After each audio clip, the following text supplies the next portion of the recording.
Jurnalis Kompas TV Lintang Pudiastuti akan mengajak Anda melihat lebih dekat strategi segelintir dari ribuan caleg yang mencoba menarik hati rakyat.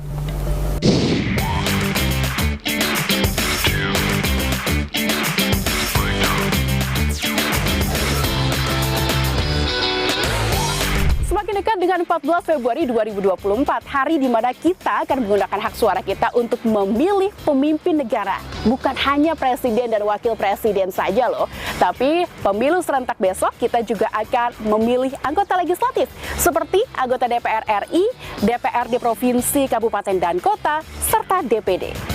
Sejauh mana ya para caleg kita mempersiapkan diri untuk berebut kursi? Dan apakah masyarakat sudah tahu mau memilih siapa?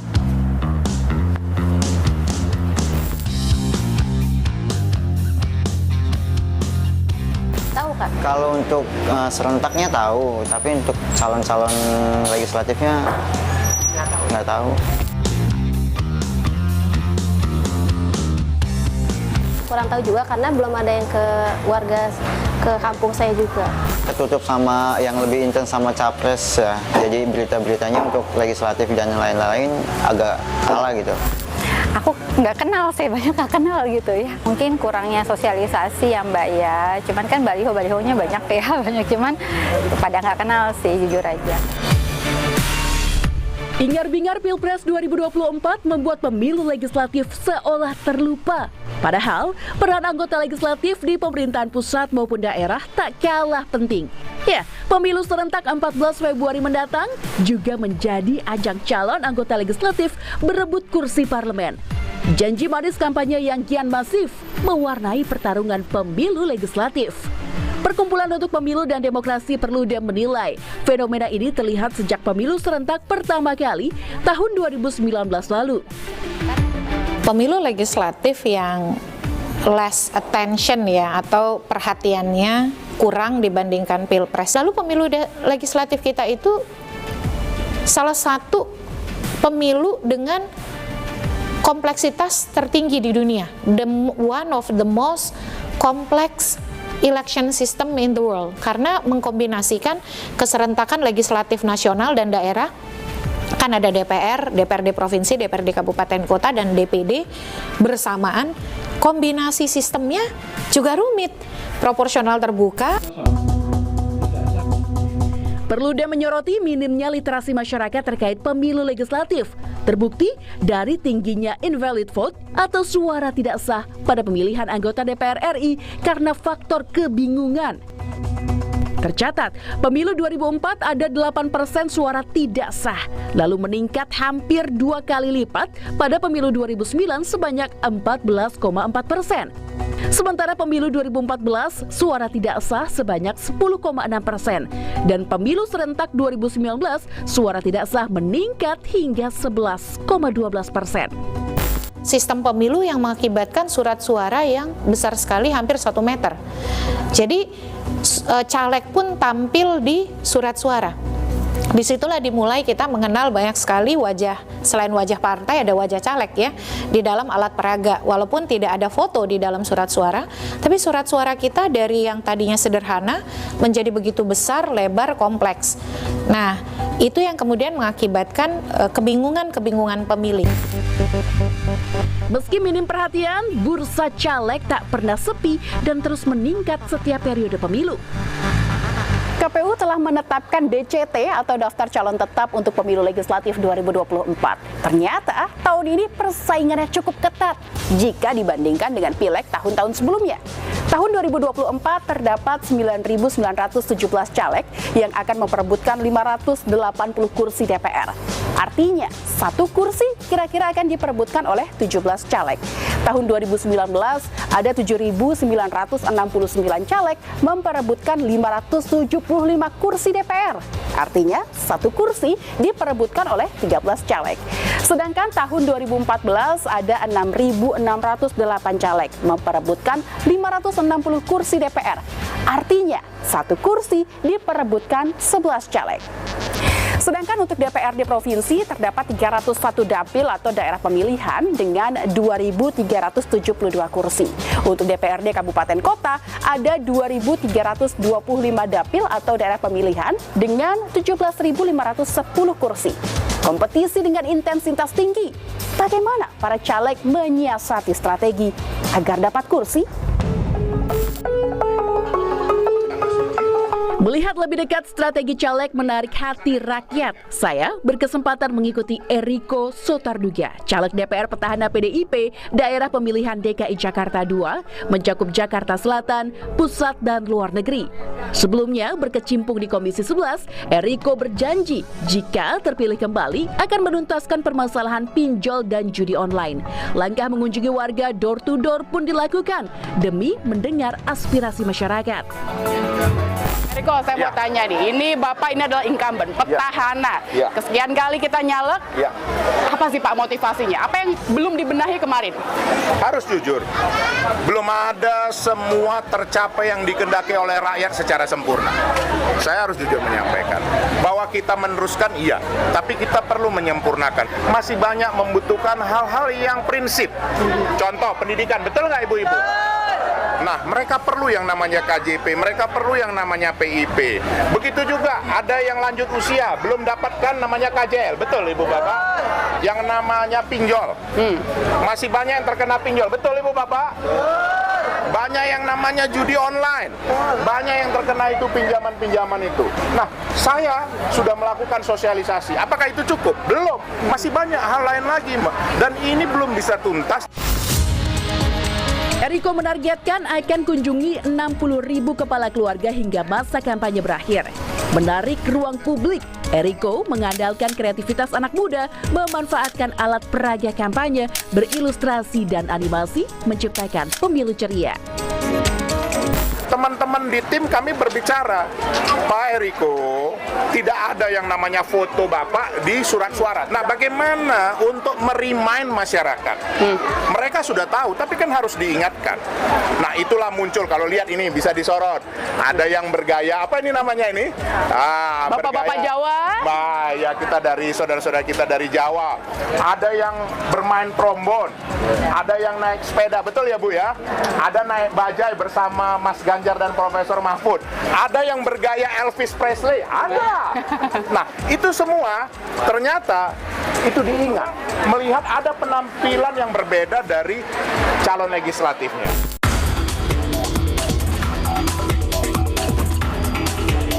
Halo, aku caleg modal dengkul. Nama aku Rian Ernest dari Partai Golkar, caleg DPRD di Durensawit, Keramat Jati, dan Jatinegara. Cerita berbeda datang dari caleg yang kembali mencoba peruntungan di pemilu 2024. Rian Ernest. Setelah gagal Pileg 2019 berebut kursi Senayan dengan bendera PSI, kini Rian kembali ramaikan Pileg di tingkat DPRD bersama Partai Golkar. Berada di Dapil DKI Jakarta 5 yang meliputi Jatinegara, Durensawit, dan Keramat Jati, pria berusia 36 tahun ini berkomitmen akan fokus pelayanan dasar masyarakat. Masalah di Dapil tentu dimanapun Jakarta bahkan se-Indonesia masih dua hal. Tolong harga kebutuhan pokok jangan naik. Kedua, soal lapangan kerja. Banyak anak-anak muda yang sudah lulus dengan baik tapi belum dapat kesempatan kerja. Dua hal ini harus kita coba membuat iklimnya lebih baik lah. Tapi Rian dalam kampanye itu nggak pernah mau janji muluk-muluk, Mbak Lintang. Saya cuma mau gampang dihubungi oleh warga. Warga mudah memberikan pengaduan kepada saya. Lalu saya saya forward kepada teman-teman dinas. Meski pamor Pileg tergeser Pilpres, Rian mengaku tak serta-merta mendompleng nama Prabowo Gibran sebagai paslon yang diusung partainya. Menurutnya, berinteraksi langsung dengan masyarakat adalah strategi utama agar dirinya dapat lebih dikenal. Buat saya dan teman-teman lain di Golkar, nggak bisa hanya faktor Prabowo Gibran saja melekat ke kami lalu membuat kami pangku tangan nggak turun ke lapangan. Jadi itu adalah hal yang nggak terlalu kami jadikan acuannya. Kita fokus terus saja menyapa warga, menghampiri warga, mendatangi warga, berinteraksi dengan warga, itu yang paling penting. Karena Pileg adalah interaksi langsung dengan warga, mewakili aspirasi warga. Hubungan dua arah ini harus dibina terus-menerus selama masa kampanye ini. Karena saya yakin anak muda itu kan ingin politisi yang nggak usah banyak janji, kerja aja, lurus aja, berintegritas aja. Saudara, pemilu 2024 pun jadi momen sejumlah parpol papan bawah hingga partai pendatang baru mencoba peruntungan lolos ambang batas pemilu.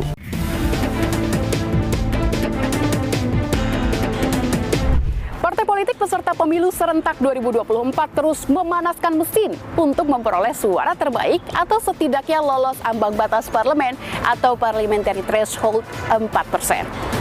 Tapi bagaimana ya strategi dan persiapan caleg dari partai yang diprediksi memperoleh suara kecil? Elektabilitas atau tingkat keterpilihan parpol secara nasional memengaruhi keberhasilan calon legislatif dalam pertarungan pileg. Survei Litbang Kompas 4 Desember 2023 lalu, berdasarkan elektabilitas untuk prediksi perolehan suara masing-masing partai pada pemilu 2024 menunjukkan 5 partai teratas. Gerindra mencapai 21,9%, disusul PDI Perjuangan 18,3%, Golkar 8%, PKB 7,4%, dan Nasdem 4,9%. Sementara Partai Hanura, Garuda, PBB, dan Partai Umat di bawah 1%. Assalamualaikum warahmatullahi wabarakatuh. Ketua Umum Partai Umat Ridho Rahmadi yang juga menantu dari elit politik Amin Rais resmi jadi pendatang baru di kontestasi DPR RI Dapil Sumatera Barat 1 mencakup 11 kabupaten kota. Meski partainya diprediksi mendapat perolehan suara di bawah 1%, Ridho optimis pencalonannya dalam Pileg 2024 awal proyeksi jangka panjang. Apalagi Partai Umat sendiri baru berdiri di 2021 lalu. Ridho menyebut dukungan Partai Umat untuk pasangan Anies Muhaimin cukup memengaruhi dan membantu mengenalkan dirinya sebagai caleg baru. Jadi itu kalau kita pakai logika manusia yang sifatnya material, tolak ukurnya kita akan menyerah lah gitu. Tapi kalau optimis ini kan sumber bagi kita ini ya, itu bukan dari sesuatu yang bisa dihitung secara angka tadi ya. Kita yakin bahwa perjuangan tadi jangka panjang, tidak selesai hanya pemilu ini saja ya. Pemilu hanya 1-2 langkah saja. Jadi kita insya Allah lolos, alhamdulillah. Tidak lolos ya bismillah, perjuangan tetap lanjut. Kita mendukung Pak Anies itu modalnya karena ikhlas ya. Modalnya karena ikhlas, karena ingin melihat perubahan di negeri ini. Itu satu. Kedua, ada efek positif tadi, kotel efek itu iya sesuatu yang kita syukuri dan memang kita terbantu terutama untuk mengkomunikasikan. Meski kerap disebut dapil neraka karena banyak tokoh ternama berebut kursi di wilayah tersebut, Ridho berharap bisa lolos ambang batas parlemen. Di kursi Senayan, Ridho berjanji akan memperbaiki undang-undang karet, khususnya berkaitan dunia digital atau yang ia sebut penjajahan digital. Berharap nanti ya undang-undang yang belum beres, dalam arti sudah ada masih perlu diperbaiki, yang selama ini pemakaiannya masih akrobatik ataupun karet ya, itu diperbaiki ya. Yang belum ada kita dorong ya. Contoh yang belum ada, payung hukum undang-undang untuk kehidupan digital kita. Ya, kita menghadapi penjajahan digital, judi online, pinjaman online, LGBT dan segala macam itu bisa dihapus dari dunia digital kita. Ekonomi digital kita bisa pro UMKM dan lain-lain. Itu contohnya, Mbak. Ya. Salah satu fokus. Pertarungan Pileg turut mewarnai geliat pencalekan tingkat Dewan Perwakilan Daerah atau DPD yang kian menurun. Jumlah kandidat berkompetisi menduduki kursi DPD di Senayan lebih rendah dari pemilu sebelumnya. Berdasarkan data KPU, pemilu 2014 diikuti 945 caleg. Pemilu 2019 diikuti 811 caleg, sedangkan pemilu 2024 hanya diikuti 668 caleg, memperebutkan 152 kursi DPD. Artinya, tahun ini satu kursi diperebutkan 4 caleg. Peneliti ahli utama Pusat Riset Politik Badan Riset dan Inovasi Nasional atau BRIN, Firman Nur menyebut pencalonan DPD lebih berat karena daerah pemilihan mencakup satu provinsi dan tidak boleh terdaftar sebagai kader partai politik. Di sisi lain, anggota DPD terpilih akan kalah pamor oleh anggota DPR di parlemen. Dari faktor ini saja bisa dibayangkan betapa besar modal dan jangkauan kenalan yang dibutuhkan calon untuk berkompetisi. Hal ini membuat orang akan berpikir-pikir untuk mencalonkan diri sebagai anggota DPD. Dan apakah saat lembaga DPD hilang, masyarakat akan sadar bahwa ada sesuatu yang hilang? Di tengah lesunya reputasi DPD, Ketua Komisi Pemberantasan Korupsi KPK periode 2015-2019 Agus Raharjo maju Pileg DPD Jawa Timur di pemilu 2024. Meski meraih suara besar secara independen memiliki tantangan berat, Agus berharap bisa masuk dalam sistem pemerintahan dan mendorong DPR perbaiki undang-undang yang belum sempurna, khususnya terkait tindak pidana korupsi. Saya putuskan untuk masuk DPD itu walaupun perolehan suaranya harus sangat besar, ya, berat, tapi saya pikir padahal lebih netral. Dan kalau kita mau berkontribusi untuk memperbaiki sesuatu, rasanya di DPD juga masih ada peran, masih ada tugas-tugas yang perlu diperbaiki, disempurnakan. Saya ingin mendorong teman-teman di DPR untuk tolong diperhatikan. Yang direvisi itu mestinya bukan undang-undang KPK-nya, tapi undang-undang Tipikornya. Itu yang harus disempurnakan. Segera. Maju Pileg tanpa tim sukses tak membuat Agus patah semangat menyuarakan kebenaran dan aspirasi warga. Dirinya berkomitmen akan menjadi anggota DPD yang merepresentasikan Jawa Timur untuk pembentukan kebijakan level nasional.